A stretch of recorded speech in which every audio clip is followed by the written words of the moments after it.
গুঞ্জনই সত্যি হলো, অবশেষে বাদ পড়লেন জাকের আলী অনিক। লিটন কুমার দাসকে অধিনায়ক করে এবার ঘোষণা করা হলো টাইগারদের বিশ্বকাপের স্কোয়াড, যেখানে আছে একাধিক চমক। 3 স্পিনারের সাথে দলে আছেন 5 জন পেসার, ব্যাটিং অর্ডারেও আছেন মোট 4 জন ওপেনার। সব মিলিয়ে কেমন হলো বাংলাদেশের 2026 টি-20 বিশ্বকাপের স্কোয়াড, সেটাই জানবো রিপোর্টে। দরজায় করানো 2026 টি-20 বিশ্বকাপ 20 দলের এই টুর্নামেন্ট নিয়ে এখন আলোচনা সর্বমহলে। সবগুলো দলই ঘোষণা করেছে নিজেদের স্কোয়াড। সেই তালিকায় এবার যোগ হলো বাংলাদেশ ক্রিকেট দল। বড় চমক রেখে 15 জনের নাম প্রকাশ করলো নির্বাচকেরা, যেখানে চমক হিসেবে বাদ পড়লেন জাকের আলী অনিক।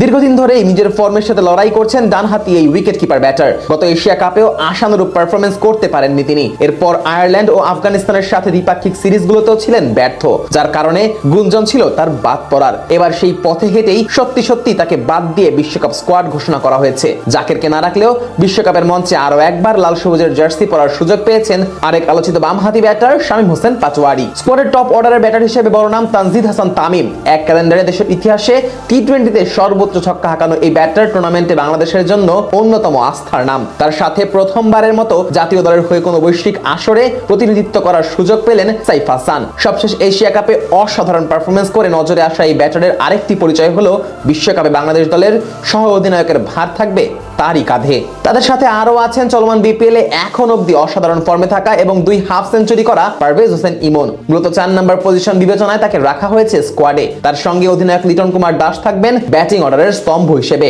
সব ঠিকঠাক থাকলে এবারই প্রথম লিটনের নেতৃত্বে কোনো বৈশ্বিক আসরে অংশ নেবে বাংলাদেশ ক্রিকেট দল। মিডল অর্ডার বিবেচনায় সবচেয়ে নির্ভরযোগ্য ব্যাটার তাওহিদ হৃদয়। টাইগার দলের এই নিয়মিত সদস্য আরো একবার সুযোগ পেলেন বিশ্বমঞ্চে দেশকে প্রতিনিধিত্ব করার। তার কাছ থেকে অবশ্য ভালো কিছুই আশা করছে টিম ম্যানেজমেন্ট।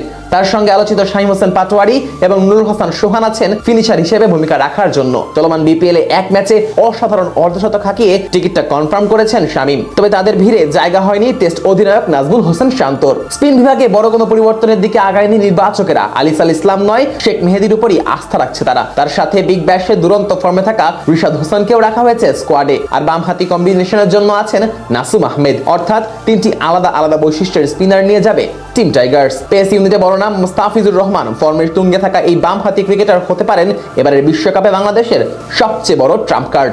তার সাথে অলরাউন্ডার হিসেবে জায়গা করে নিয়েছেন মোহাম্মদ সাইফুদ্দিন। আর গতির ঝড় তুলতে প্রস্তুত তাসকিন আহমেদ এবং তানজিম হাসান সাকিব। এই 4 জনের ব্যাকআপ হিসেবে 15তম সদস্য হিসেবে আছেন বামহাতি পেসার শরীফুল ইসলাম। দরজায় করানো 2026 টি-20 বিশ্বকাপ 20 দলের এই টুর্নামেন্ট নিয়ে এখন আলোচনা সর্বমহলে। সবগুলো দলই ঘোষণা করেছে নিজেদের স্কোয়াড। সেই তালিকায় এবার যোগ হলো বাংলাদেশ ক্রিকেট দল। বড় চমক রেখে 15 জনের নাম প্রকাশ করলো নির্বাচকেরা। সব মিলিয়ে বলা চলে বেশ ভারসাম্যপূর্ণ এক স্কোয়াড ঘোষণা করেছে বাংলাদেশ ক্রিকেট দল।